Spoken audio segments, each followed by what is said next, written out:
Selamat ke duit pencen saya dalam akaun bank saya dari kena scam? Terima kasih Abdul Sain, ni soalan yang bagus. Nasihat rahmat.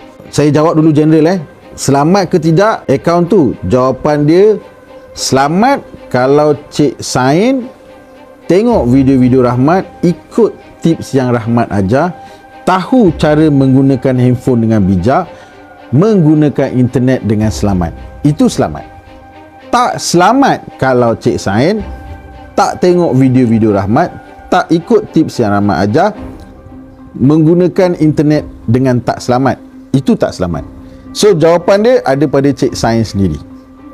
Handphone dan platform itu memang selamat. Yang tak selamat pengguna dia. Siapa pengguna dia? Cik Sain yang nak pencen.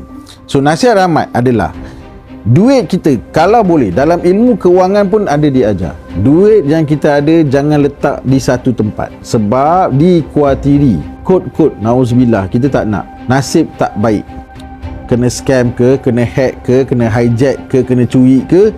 Kalau kita letak banyak tempat, maknanya duit kita masih ada lagi di tempat lain. Faham? Kalau satu tempat, risiko kalau kena habis licin. So kat mana kita nak pindah-pindahkan dia? Senang saja. Masukkanlah dalam tabung haji. Masukkan di tempat-tempat yang susah anda nak keluarkan. Kan? Adalah pelaburan-pelaburan lain yang selamat, yang saya pun boleh kongsikan di sini. Masukkan dalam ASB. Kan? Tempat-tempat tu dah ada dah. Kita nak dengan tak nak. Kalau saya lah, saya membudayakan atau meletakkan di tempat yang susah saya nak keluarkan. Supaya apa? Bila susah nak keluar ni, banyaklah rintangan-rintangan atau laluan yang saya nak kena lalu sebelum nak keluarkan duit tu banyak. Awak boleh selamat dengan syarat awak kena tahu handphone yang awak guna tu selamat tak. Ni basic dia.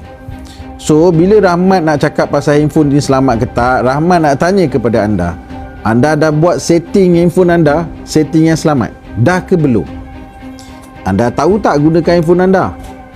Betul-betul tahu ke tak? Tekan ni jadi apa, tengok iklan ni jadi apa, tahu ke tak? Kalau jawapan dia tak tahu, awak tekan je ni, akaun saya.